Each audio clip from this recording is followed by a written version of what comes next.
Então, um estilo ou um padrão arquitetural melhor ainda, que é um estilo validado, ele pode sim ser utilizado como ponto de partida, né, na fase de projeto arquitetural, né?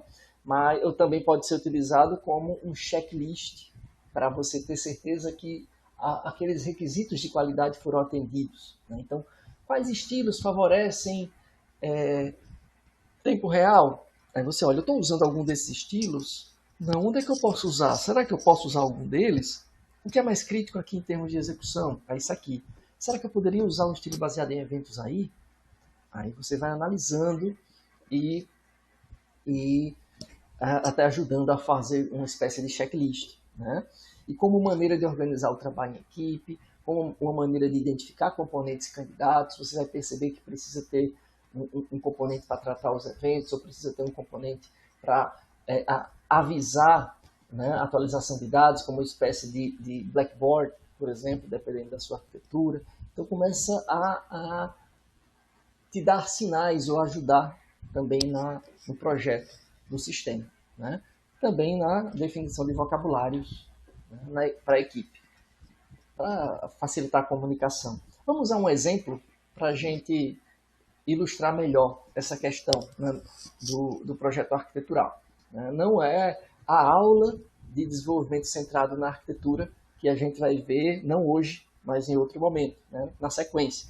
Mas é só para ilustrar, né? É um exemplo para a gente ver como conhecer e ter experiência com estilos e padrões arquiteturais ajuda, sim. São peças importantes de um quebra-cabeça durante o projeto arquitetural. Então vamos supor um sistema de e-banking, tá?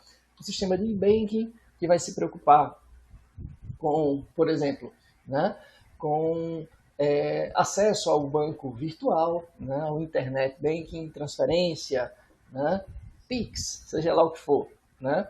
E aí, digamos, vamos expor um cenário aqui para nos ajudar a conduzir, né?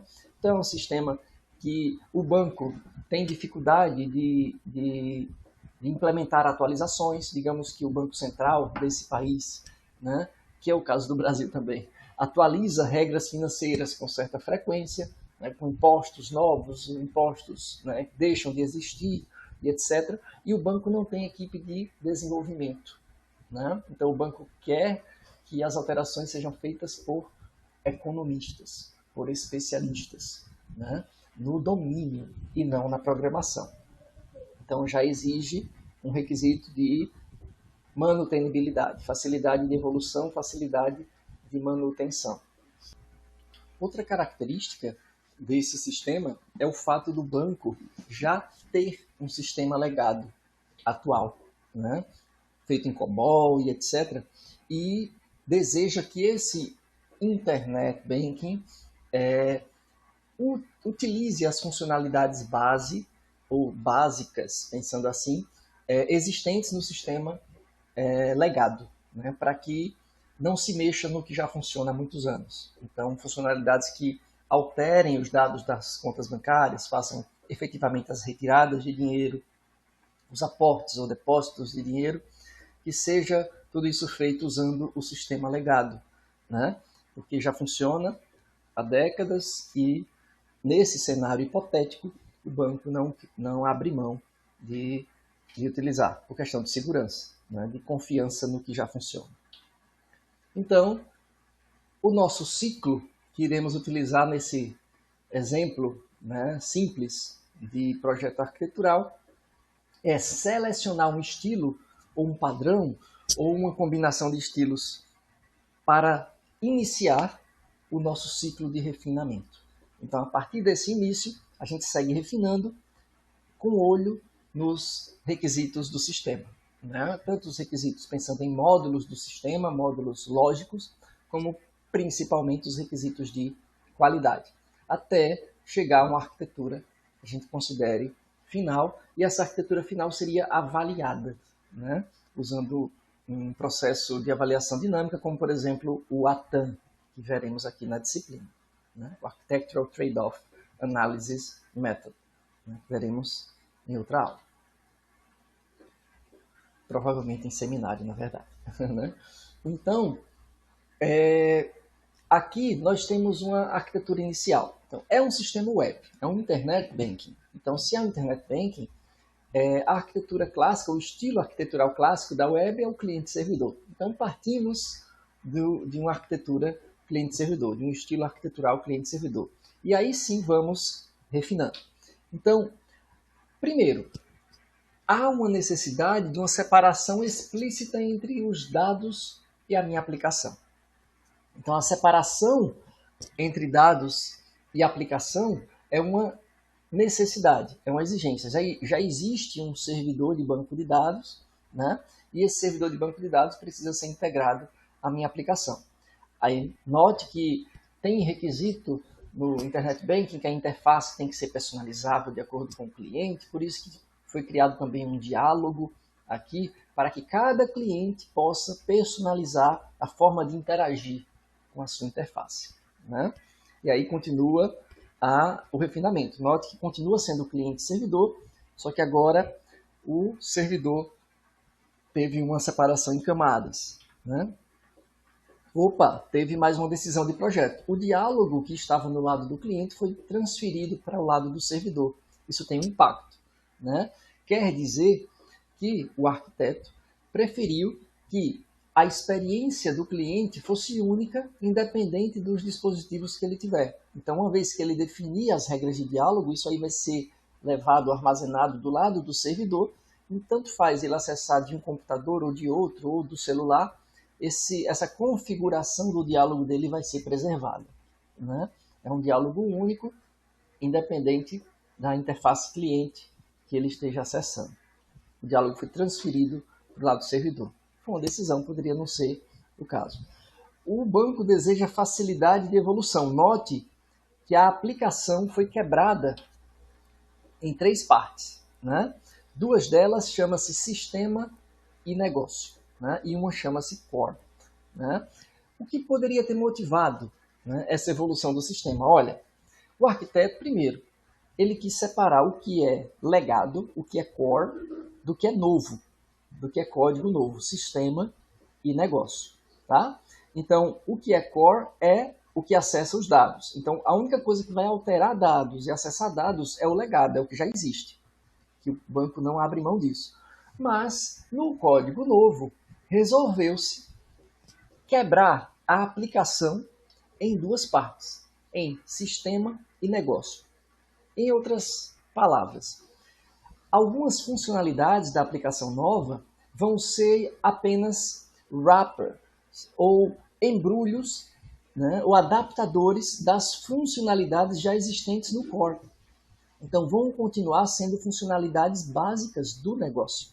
Então, o negócio basicamente vai adaptar o que existe no core para o restante do sistema. E o controle do sistema, a lógica em si, ou os casos de uso, serão implementados na camada de sistema. Tá joia? Então, aqui nós temos a camada de sistema, com uma camada de acesso, né, eventualmente aos controles, né, que realmente realiza, implementa a lógica das operações de Internet Banking, na transferência bancária, o Pix, seja lá o que for, e as operações de negócio que são usadas por esse controle, que nada mais são do que adaptações ou wrapping, né, embrulho das funcionalidades legadas no core. Beleza? Então, eu posso usar, o negócio usa o core, exportando, por exemplo, uma roupagem de serviços web, ou uma roupagem de métodos Java, métodos C#, Python, seja lá o que for. Tá? Então, aqui a gente tem facilidade de evolução, porque as funcionalidades básicas são desacopladas da lógica do negócio. E se eu quiser facilitar ainda mais a evolução, pensando que ela não é feita, a regra de negócio não é evoluída por programadores do banco, mas o banco deseja que os especialistas financeiros do banco façam a evolução dessas regras de negócio. Aí a gente pode pensar no estilo de máquina abstrata, ou abstract machine, ou máquina virtual. Né? Então, preferiu-se tirar, digamos assim, a lógica do negócio do código e passar a lógica do negócio para um interpretador que pode ler de um XML, né? E a partir desse XML se identifica quais métodos ou quais serviços do negócio precisam ser executados, sob quais condições, em que sequência. Em outras palavras, o algoritmo propriamente dito, né, de cada funcionalidade do sistema. Tá joia? Aí começam as preocupações com conectores. De cara, a comunicação precisa ser segura. Então, a comunicação HTTP tem que ser criptografada, tem que ser HTTPS.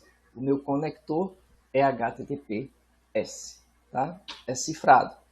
A comunicação com o banco de dados, ela já existe e ela segue também, ela é cifrada, né? Digamos assim, ela usa criptografia nessa comunicação para evitar a interceptação da rede, por exemplo. Então você representa, né, devidamente isso aqui no conector. Acontece isso daí. Agora aconteceu um trade-off.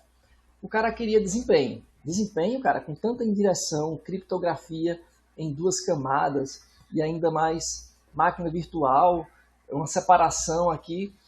Então você, como arquiteto, tem que voltar para o workshop de requisitos ou workshop, né, com os stakeholders e dizer, olha, temos um trade-off.